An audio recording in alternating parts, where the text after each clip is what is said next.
Olá!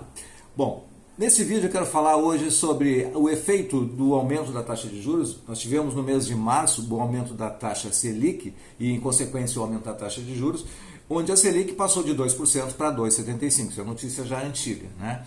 Bem, a tendência para o final do ano, nós estamos em abril de 2021, a tendência para o final do ano é de que continuem tendo alguns aumentos e que se chegue a 5% a taxa Selic no final do ano. Em consequência, a taxa de juros de empréstimo e financiamentos para imóveis e para todos os empréstimos que forem feitos, enfim, eles vão ter um aumento.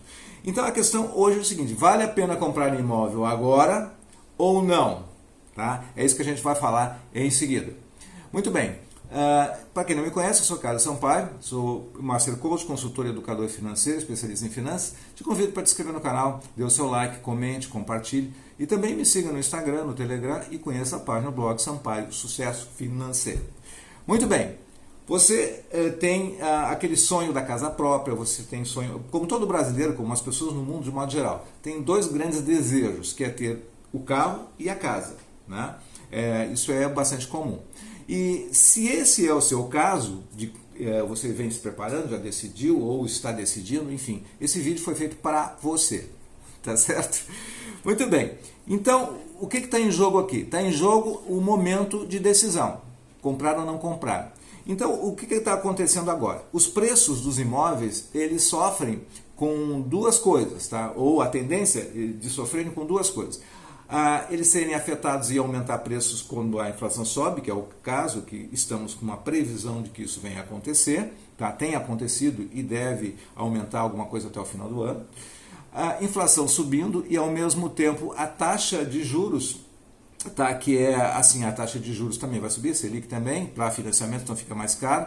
E, ao mesmo tempo, também o dólar, com uma economia que, em estado de instabilidade, ele tende a subir. E alguns itens da construção, eles são, na verdade, equiparados a essas variações do dólar também. Então, o custo de imóvel tende a subir, tá?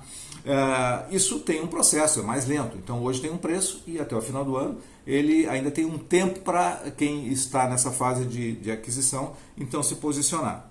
Bom, então duas coisas aí, taxa Selic com tendência de aumentar, inflação aumentando também, aumentando o preço dos imóveis. Bom, esse é um ponto. Outro ponto é que essa expectativa de 5% no final do ano da taxa Selic para um financiamento que hoje está em 7% ao ano, tá? Provavelmente essa taxa de financiamento, se chegar a 5% da taxa Selic, a taxa do financiamento imobiliário deve ficar na faixa dos 8, 9% ao ano. Então tem um incremento aí significativo. Isso é o segundo ponto. Terceiro ponto, você tem que estar com as suas finanças mais ou menos organizadas, porque você precisa ter 20% de dinheiro para a entrada. Os financiamentos, de modo geral, eles são 80% do valor do imóvel. Tá? Então tem que analisar as finanças, e aí um ponto extremamente importante para você guardar. Tá? Se você decidiu, está decidido, e ainda tem até o final desse vídeo para você pensar mais outras coisas aqui. Mas se você está decidido, pense o seguinte, tá? Se essa parcela que você vai calcular e vai se comprometer por um prazo longo, ela consegue ficar no máximo em 20 a 25% da sua receita líquida mensal. Ou seja, receita líquida é o bruto que você recebe menos os descontos todos. Desse total de 100%, essa parcela não pode ser mais de 25%, senão você pode estar comprometendo as suas finanças do ponto de vista assim, de um equilíbrio, de um planejamento futuro paralelo, do ponto de vista de também gerar ativos que vão estabelecer outros projetos de vida, tá? Financeiramente falando. Bom, número 4, tá? Existem 3 modalidades de formas de você aderir a um empréstimo. Uma delas é você fazer o empréstimo, esse financiamento, na condição de um juro fixado, ou seja, hoje é 7%, que esteja 7,5% mês que vem, enfim, depende da instituição e depende da sua avaliação de crédito. Tá, vamos pensar que seja 7%, né? Enfim, essa é uma referência que tem agora, em média.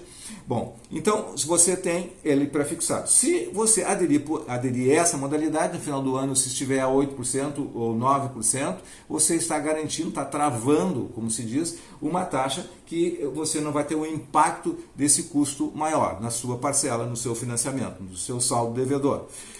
Outra modalidade é indexada, ou seja, você ter a variação do IPCA, né? E outra também é outra que se indexada à taxa Selic, ou seja, indexada à poupança, que é 70% da taxa Selic. Como a tendência da inflação existe, o IPCA deve aumentar e também a Selic deve aumentar, então a taxa fixa poderia ser, embora mais cara, ela pode ser a mais interessante do ponto de vista dessa tendência, tá? Esse é um ponto. O outro ponto importantíssimo para você também analisar é a questão do custo. Quando você for ver numa instituição qual é o custo de financiamento, o custo desse investimento, muitas vezes ele é feito dada essa informação do ponto de vista financeiro. A taxa é 7%. Mas você precisa saber a taxa 7, que é o CET, ou seja, o custo efetivo total, que inclui os juros, né? Os juros, por exemplo, 7%, e mais seguro e outras coisas que tenham. Isso normalmente dá 1% a mais. Então, é a taxa 7 que você precisa considerar na hora de comparar. Tá? Bom, então compare, tá? E faça, tem alguns sites de simulação, e compare e simule para ver onde você consegue ter a situação mais vantajosa. Bom, outro ponto é comprar agora, tá? Ou você comprar depois, em algum outro momento, enfim. Tá? Se você está preparado, você já vem esperando isso há mais tempo, então, considerando então que você vai travar esses juros a uma taxa fixa, que você tem as finanças organizadas, então talvez seja um momento para que você não tenha, então, lá na frente, final do ano e daqui a um ano, um custo maior. Tá? Outra alternativa seria você, então, continuar com o aluguel, ou continuar, ou você optar não comprando e ficar com o aluguel. Provavelmente você já fez essa avaliação. Os aluguéis, como observação, tendem a ter uma correção na sua parcela bem maior, porque também eles são corrigidos normalmente pelo IGPM, que é um outro coeficiente de inflação, muito maior que o IPCA no momento. Então, existe esse problema de também estarem sobrecarregados de inflação numa parcela, num aluguel de imóvel. Tá? Então, existe uma vantagem para comprar, pelo menos com essas tendências e características aí para os próximos meses, talvez para um ano, quem sabe, enfim, não dá para garantir, mas isso é uma tendência mais imediata. Uma outra pergunta que é comum se fazer é o que é melhor, se você tem o dinheiro, comprar à vista, né? Pegar o dinheiro, comprar à vista ou deixar investido, tá? Ou você financiar. Bom, deixar investido e fazer um financiamento não vale a pena, porque o custo do financiamento é muito maior que qualquer investimento que você vai conseguir, assim, pelo menos de longe na renda fixa, e tem a renda variável, mas que você teria que ter assim, um tempo maior e tem que ter o perfil que aceite a oscilação, enfim, você não tem talvez a liquidez que você gostaria de ter e a segurança, enfim. Se você tem o dinheiro, é melhor você usar então e comprar à vista e fazer isso então fica uma forma mais econômica, né? E, bom, alugar eu já falei, né? Pagar à vista então é melhor do que investir. E por fim, o último ponto lembrar que existe, quando a instituição aprovou seu crédito, você vai seguir em frente, existe duas modalidades de calcular a sua parcela, a sua prestação. Existe a tabela SAC e a tabela Price. Eu tenho um vídeo que eu explico e mostro exatamente como é que funciona isso, e é um simulador. Você pode encontrar também, se precisar, comente aí que você quer uma tabela para você fazer isso, eu tenho uma planilha e eu passo para você, ou deixo lá no meu Telegram. Mas enfim, o SAC e Price, qual é a diferença? Bom, no Price as parcelas são iguais no começo, no modelo Price as parcelas são iguais no começo ao fim. E no modelo de cálculo SAC, a parcela é maior, começa maior no início e vai diminuindo. Né? Em consequência, os juros pagos no modelo SAC são menores, porque você paga mais no início, você paga mais juros no início. Então, no final desse financiamento, desse empréstimo, você vai pagar menos juros no SAC do que na tabela Price. Tá? Então, essa é uma diferença. E o valor da parcela, então, ele é menor no início, nas Price e maior na SAC. É isso aí, resumindo e de uma forma assim, para lembrar de não esquecer, tá bom? Bom, conclusão desse vídeo rapidamente então. Se chegou a hora de você comprar, você tem o dinheiro, você já se planejou, você está consciente desse grande momento, bom, essa é uma pergunta, tá? A resposta é sua. Você pode pagar, então, sem comprometer a sua renda, sem comprometer o seu orçamento. Você consegue fazer isso, consegue dormir tranquilo. Essa felicidade não vai gerar uma dor de cabeça no dia seguinte? Então, esse é um outro ponto. Já analisou e decidiu o que quer comprar e que isso é melhor que alugar, tá? Que essa é uma coisa a ser feita? Então, vá em frente. Tá? Esse é uma grande realização, provavelmente. E assim, para você...